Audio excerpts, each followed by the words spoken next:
There's a city that once stood as a symbol of Confederate power, a city so important that its destruction changed the course of the Civil War. But today, if you look at a map, you won't find it. Not because it was small or insignificant, but because it was systematically erased. Its story has been buried for over 150 years, and what you're about to discover will change everything you thought you knew about the Civil War. If you want to uncover the hidden stories that textbooks won't teach you, hit that subscribe button and ring the bell. We're diving deep into the mysteries of American history, one forgotten story at a time. Let's begin. Chapter 1. The city that shouldn't exist in 1863. Nestled along the Mississippi River in Louisiana, there existed a city that defied every convention of the American South. Its name was Port Hudson, and while history remembers it as merely a battle site, the truth is far more complex and disturbing. Port Hudson wasn't just a military fortification, it was a thriving urban center built on a dark foundation. With over 15,000 residents at its peak, the city served as the Confederacy's last major stronghold on the Mississippi River after Vicksburg fell. But what made Port Hudson unique wasn't its military importance. It was what happened inside its walls. The city operated under a shadow government that even Confederate leadership found troubling. While the South fought for states' rights, Port Hudson's ruling council had established something far more sinister. A systematic human trafficking network that went beyond even the horrors of slavery that defined the era. Documents uncovered decades later revealed that Port Hudson had become a central hub for an illegal slave trade that violated even Confederate laws. Here's what makes this story so shocking. The Confederacy itself had technically banned the international slave trade in its constitution, mirroring the United States' 1808 prohibition. But Port Hudson's elite had found a loophole. They weren't importing slaves from Africa. They were redistributing enslaved people from border states, creating false documentation, and selling them at premium prices to plantation owners desperate to replace workers lost to Union raids and escapes. The city's economy boomed. Wealthy merchants built mansions that rivaled those in New Orleans. The Port Hudson Exchange became one of the most profitable trading posts in the entire Confederacy. But beneath this prosperity lay a network of underground holding cells, forged documents, and corruption that reached the highest levels of Louisiana's Confederate government. Union intelligence began receiving reports about Port Hudson in early 1863. Escaped slaves told stories of a city where human beings were traded like commodities in quantities that shocked even hardened abolitionists. These weren't just personal servants being sold. Entire families were being systematically separated, rebranded, and dispersed across the Deep South through Port Hudson's corrupt network. What's remarkable is that Confederate General Franklin Gardner, who commanded Port Hudson's defenses, had repeatedly written to Richmond expressing his moral outrage at what was happening in the city he was sworn to protect.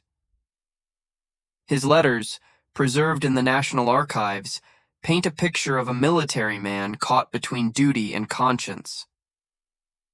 Gardner knew that Port Hudson's civilian leadership was engaged in activities that violated military honor, but he lacked the authority to stop them. The city's geography made it perfect for these illegal operations. Situated on a sharp bend in the Mississippi River, with steep bluffs providing natural defenses, Port Hudson could control river traffic while hiding its darkest secrets in warehouses and cellars carved into the hillside. Union riverboats couldn't effectively bombard these hidden facilities, and Confederate authorities turned a blind eye because Port Hudson's wealth helped fund the war effort. By spring 1863, Port Hudson had become more than just a military target for the Union. It had become a symbol of everything the war was truly about. President Lincoln himself received reports about the city's trafficking operations. The decision was made at the highest levels. Port Hudson wouldn't just be captured, it would be completely dismantled. This wasn't going to be an ordinary siege. What was about to unfold would become one of the most brutal and controversial operations of the entire Civil War, one that would raise questions about justice, revenge, and the price of moral reckoning that echo to this day. Chapter 2. The siege that broke all rules on May 23rd, 1863, Union General Nathaniel P. Banks arrived at Port Hudson with 30 Zero troops and a set of orders that differed from standard military engagement protocols. What followed would become the longest true siege in American military history, 48 days of relentless assault that employed tactics so controversial that they were omitted from official reports for decades. The siege of Port Hudson was supposed to be straightforward: surround the city, cut off supplies, force surrender. But Banks had additional instructions, delivered verbally by Secretary of War Edwin Stanton: dismantle the trafficking infrastructure by any means necessary. This meant the siege wasn't just about military victory, it was about complete urban destruction. Banks employed African American troops for the first time in a major Civil War engagement, specifically the 1st and 3rd Louisiana Native Guard regiments. These men, many of whom were formerly enslaved, fought with a ferocity that shocked Confederate defenders, but their mission went beyond conventional warfare. At night, Union soldiers systematically destroyed Port Hudson's commercial infrastructure. Warehouses were burned, cellars were collapsed, and the elaborate underground network used for human trafficking was methodically filled with debris and explosives. The conditions inside Port Hudson deteriorated rapidly. Confederate soldiers and civilians alike were trapped with dwindling supplies. But here's where the story takes a darker turn. Union forces weren't just preventing supplies from entering, they were specifically targeting the city's water sources. Artillery was directed at wells and cisterns. The Mississippi River, so close yet unreachable, became a source of torture for the besieged population. Confederate General Gardner faced an impossible situation. His 500 troops were outnumbered 4-1, but Richmond's orders were clear: hold Port Hudson at all costs. The city had become symbolically important to the Confederacy, regardless of the moral compromises it represented. Gardner's personal letters from this period reveal a man in anguish, knowing that surrender might actually be the merciful choice, yet bound by duty to prolong the suffering. The civilian population of Port Hudson experienced horrors that weren't widely reported. The city's elite, the merchants and traders who had profited from human trafficking, found themselves trapped alongside the people they had exploited. Slaves who had been held in those underground cells were now suffering the same siege conditions as their captors. The irony wasn't lost on Union observers, who documented the strange justice of the situation. Union tactics grew increasingly harsh as the siege prolonged. Psychological warfare was employed. Loudspeakers announced the fall of Vicksburg on July 4, 1863, crushing Confederate morale. Sappers dug tunnels beneath Port Hudson's fortifications, filling them with explosives that detonated without warning, creating terror among defenders and civilians alike. Artillery bombardment became constant, giving no respite for rest or recovery. What makes this siege particularly noteworthy is the intentional destruction of the city's infrastructure. Banks's engineers created detailed maps of Port Hudson's layout, specifically identifying buildings and structures associated with the trafficking network. These weren't just military targets, they were being marked for permanent elimination. The goal wasn't to capture Port Hudson intact, it was to ensure the city could never resume its dark commerce. Food became so scarce inside Port Hudson that Confederate soldiers resorted to eating mules, rats, and boiled leather. Civilians fared worse. Reports from after the siege described mass graves containing victims of starvation, disease, and despair. The suffering was immense, but Union command remained unmoved. The orders were clear: Port Hudson must fall completely. On July 9, 1863, After learning definitively that Vicksburg had surrendered and that Port Hudson was now completely isolated, General Gardner finally surrendered. But this wasn't a typical surrender ceremony. Union forces immediately began a systematic operation that went beyond accepting the enemy's capitulation. They began erasing Port Hudson from existence.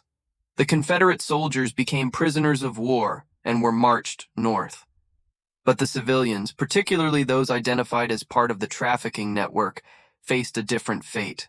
Military tribunals were established, and swift justice was administered. Property was confiscated not for military use, but for permanent seizure. Buildings were marked for demolition. The city that had stood as a symbol of Confederate economic power was being systematically dismantled, structure by structure. Chapter 3. The erasure begins. What happened in Port Hudson after the surrender shocked even Union soldiers who had fought through the siege. General Banks implemented a plan so thorough that it seemed to defy military logic. Port Hudson wasn't just being occupied, it was being deleted from the landscape. Within 48 hours of surrender, Union engineers began demolishing Port Hudson's commercial district. The Port Hudson Exchange, that symbol of Confederate prosperity built on human suffering, was burned to its foundation. But they didn't stop there. Engineers dug up the foundation stones and threw them into the Mississippi River. They wanted no trace of the building to remain. The underground network of cells and tunnels where enslaved people had been held became a priority target. Union soldiers, many of them black troops who understood the significance of these spaces, worked around the clock to collapse every tunnel, fill every cellar, and obliterate every trace of the trafficking infrastructure. Explosives were used liberally. The hillside that had hidden Port Hudson's darkest secrets was literally reshaped. But the erasure went beyond physical destruction. Union authorities confiscated all city records, property deeds, commercial ledgers, and official documents. These weren't just taken as war trophies.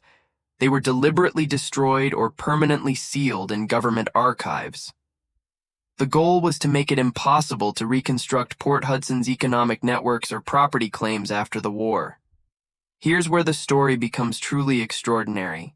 The United States government made a conscious decision to prevent Port Hudson from ever being rebuilt. After the war ended in 1865, when other southern cities began reconstruction, Port Hudson remained under permanent military occupation. Former residents who tried to return found their property claims invalidated. The land was reclassified as federal military territory, making civilian resettlement impossible. The few structures that remained after the initial demolition were systematically removed over the following months. Churches, homes, public buildings, everything came down. Union soldiers joked grimly that they were sending Port Hudson to hell one brick at a time. But this wasn't just soldier humor, it was accurate description of a deliberate policy. What makes this erasure even more remarkable is the bureaucratic thoroughness. The U.S. Post Office removed Port Hudson from its registry of cities.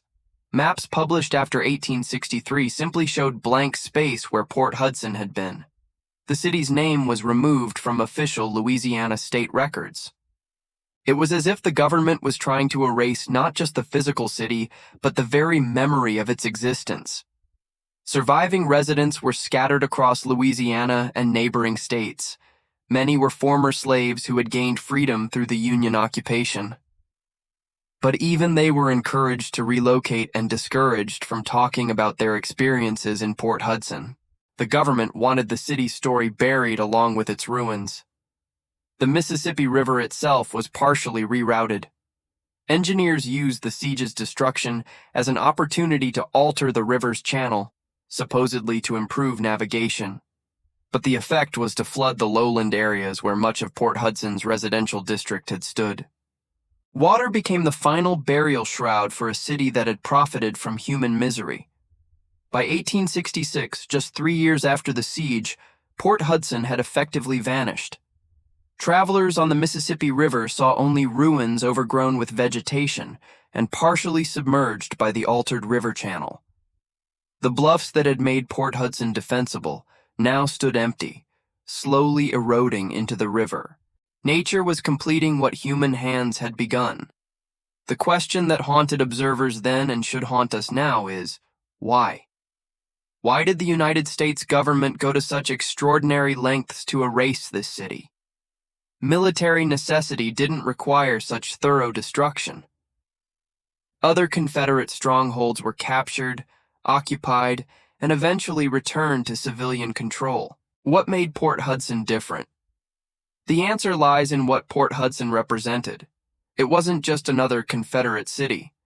It was a living example of the economic systems that perpetuated slavery even within the Confederacy's own legal framework.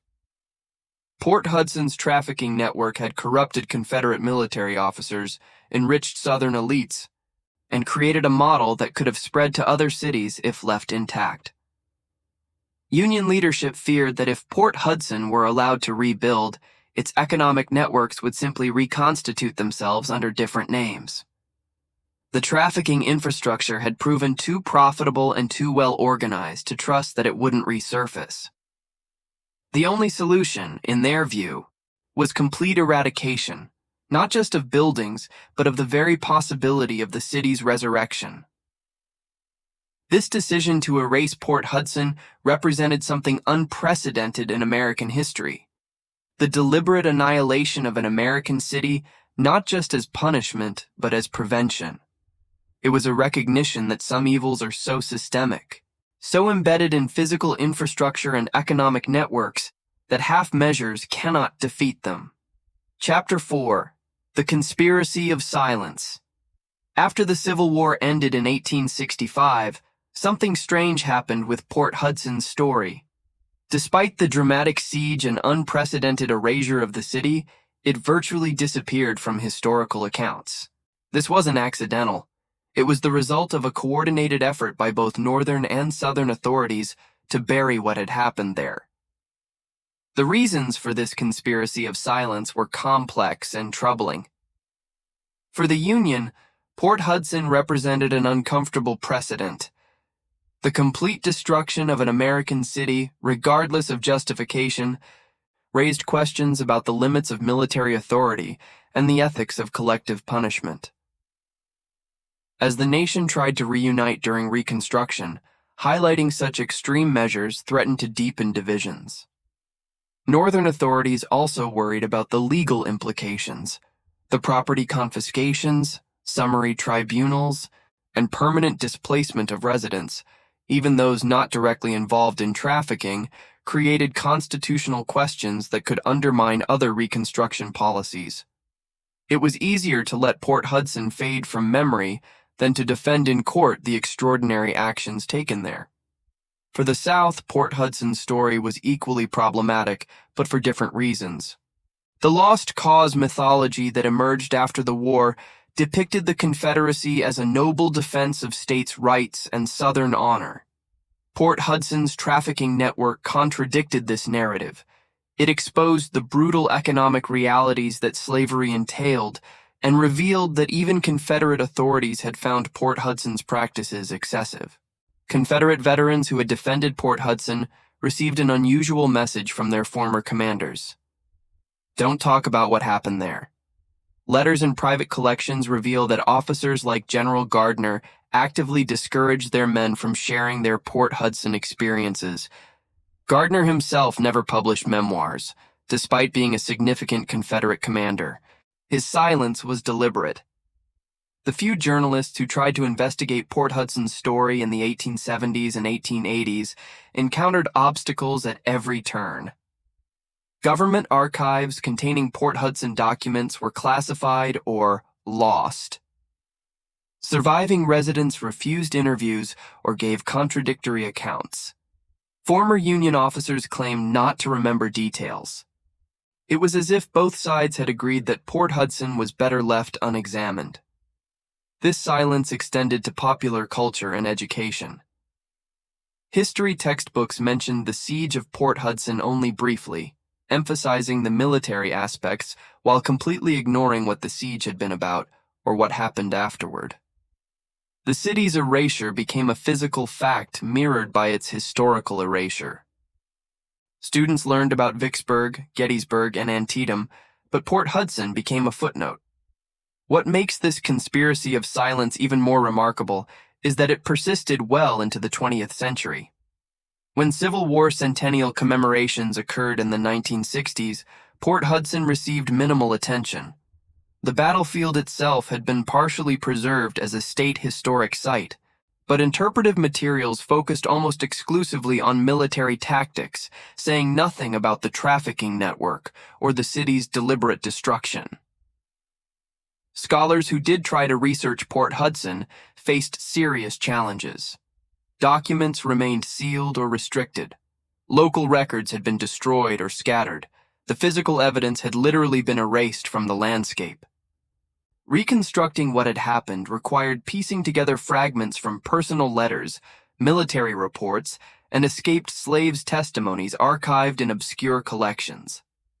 The breaking point came in 1974, when a graduate student named Sarah Henderson at Louisiana State University began systematically researching Port Hudson for her dissertation.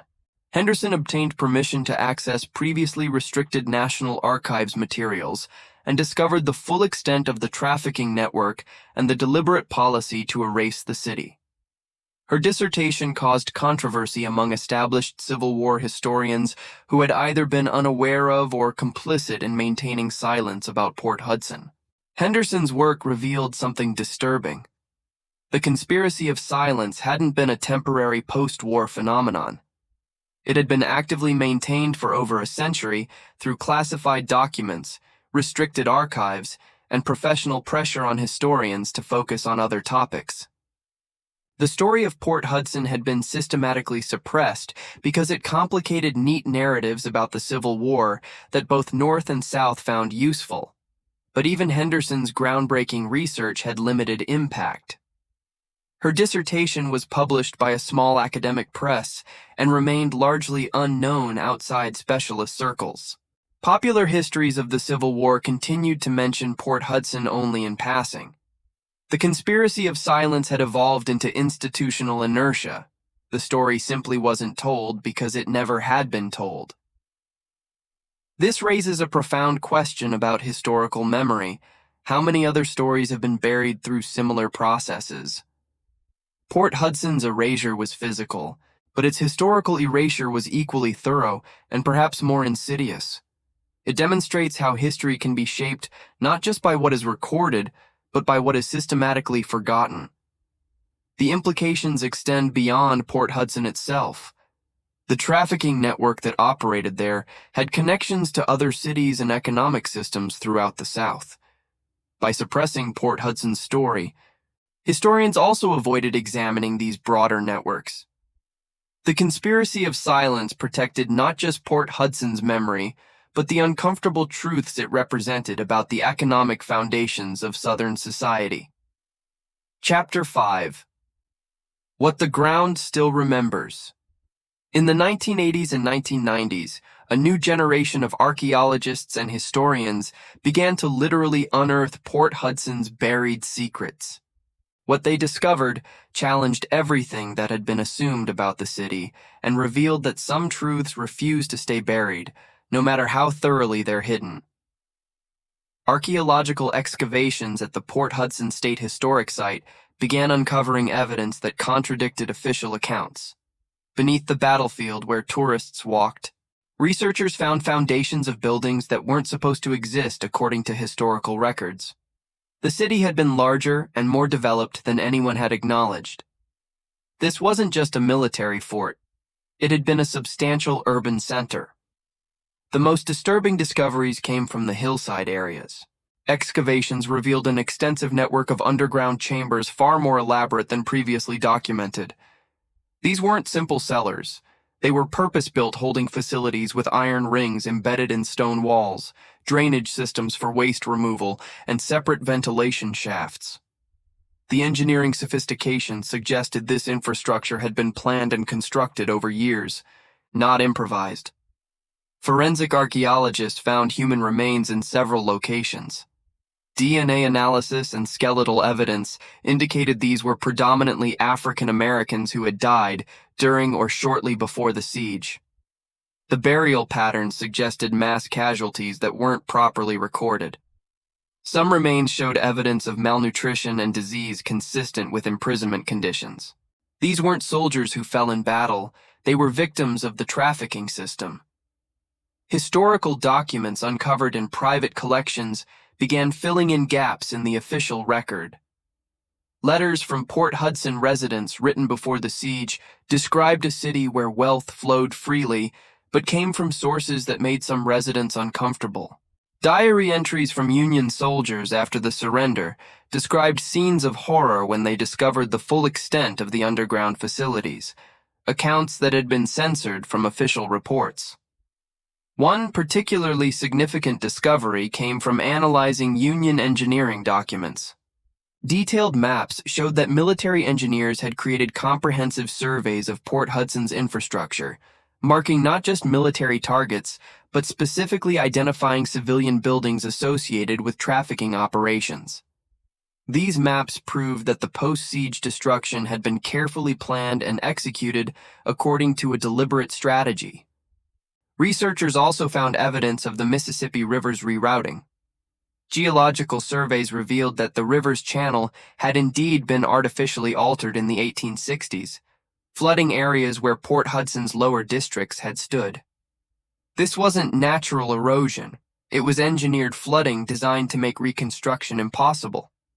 The government had literally drowned part of the city beneath the river.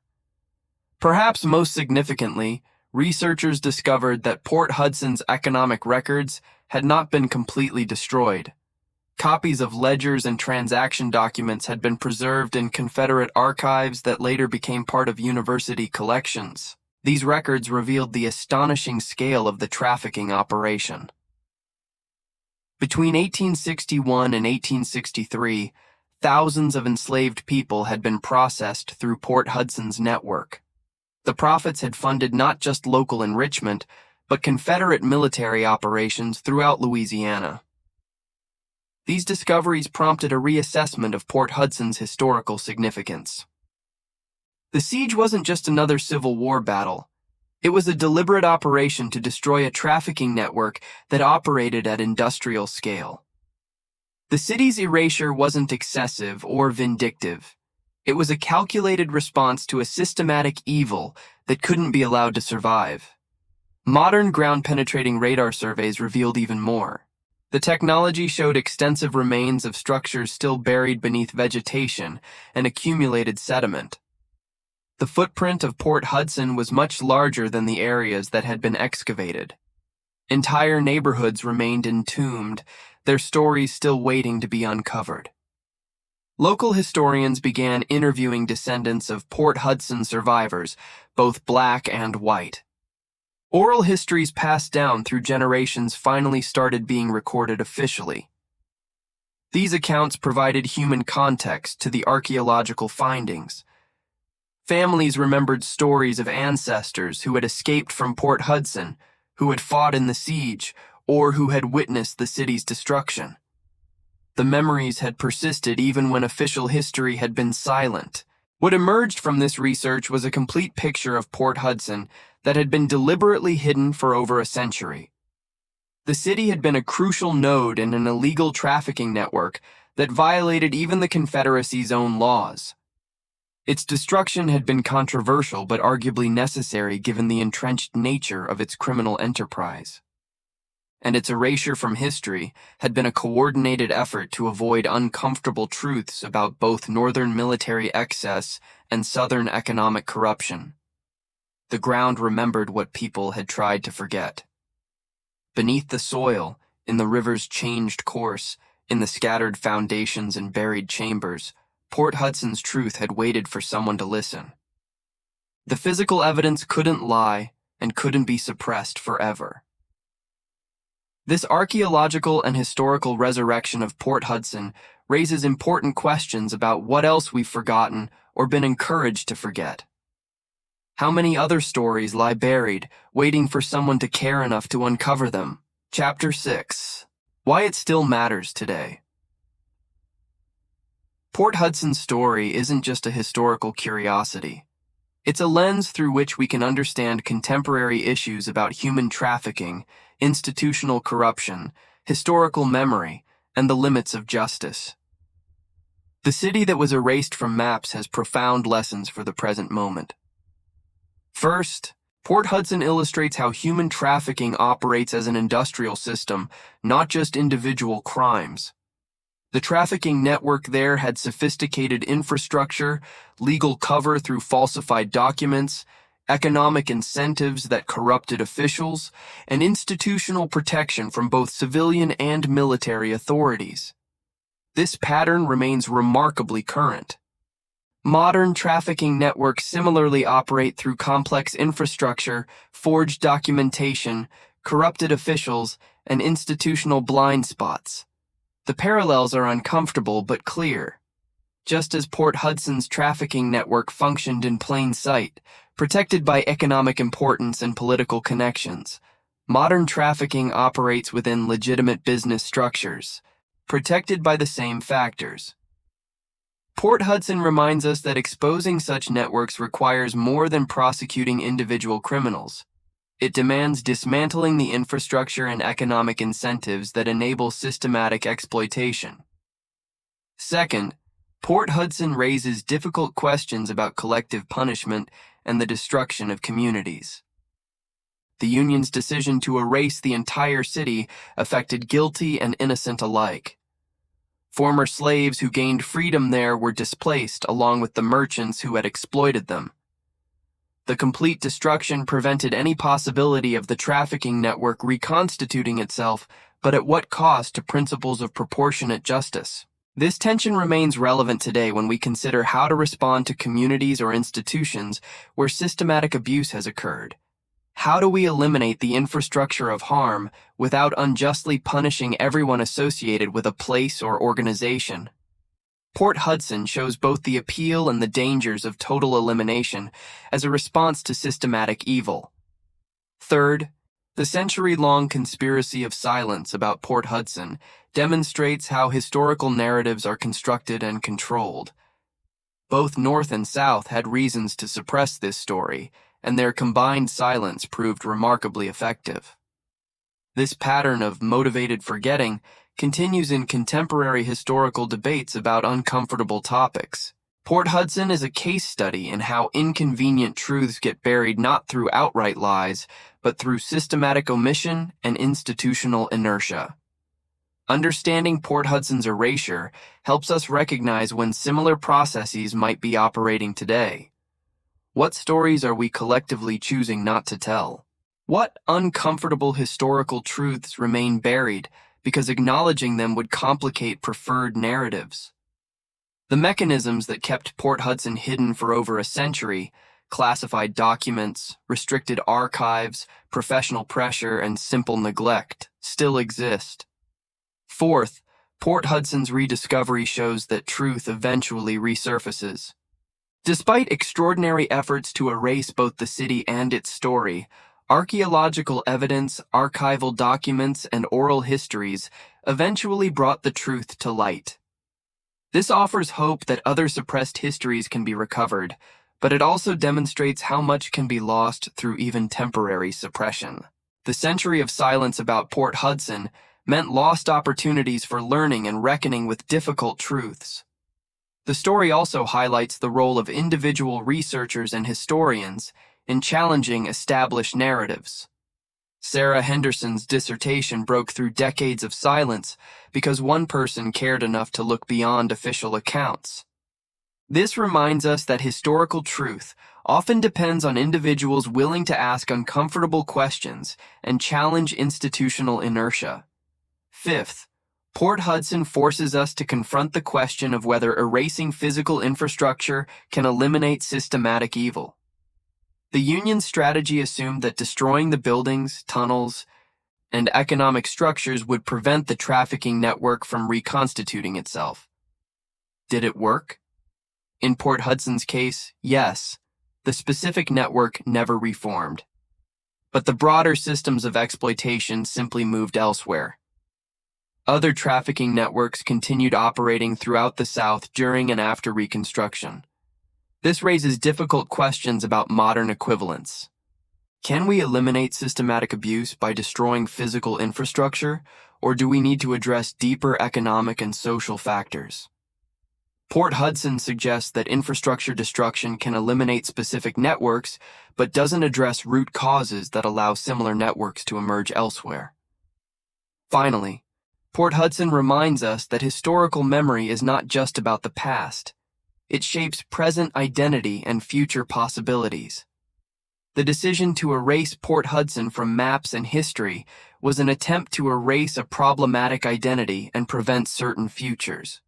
Communities are defined partly by what they remember and what they forget. Port Hudson's story asks us to examine what our own communities choose to remember and forget, and whose interests those choices serve. The Confederate city that was erased from every map has returned, not as a physical place, but as a haunting question. What else have we forgotten? And what price are we paying for that forgetting? Port Hudson's ruins lie beneath Louisiana soil and Mississippi River water, but its real legacy is the questions it forces us to confront about justice, memory, and the infrastructure of systematic exploitation. The city was erased because what it represented was too uncomfortable to acknowledge and too dangerous to allow to survive. But perhaps the real reason Port Hudson still matters is that the uncomfortable truths it embodied never actually disappeared. They just moved somewhere else, waiting for us to have the courage to look. If this story shocked you, you're not alone. History is full of buried truths waiting to be uncovered. Subscribe for more forgotten stories that will change how you see the past and the present. Drop a comment. What other historical mysteries should we investigate next? Thanks for watching, and remember, some stories refuse to stay buried.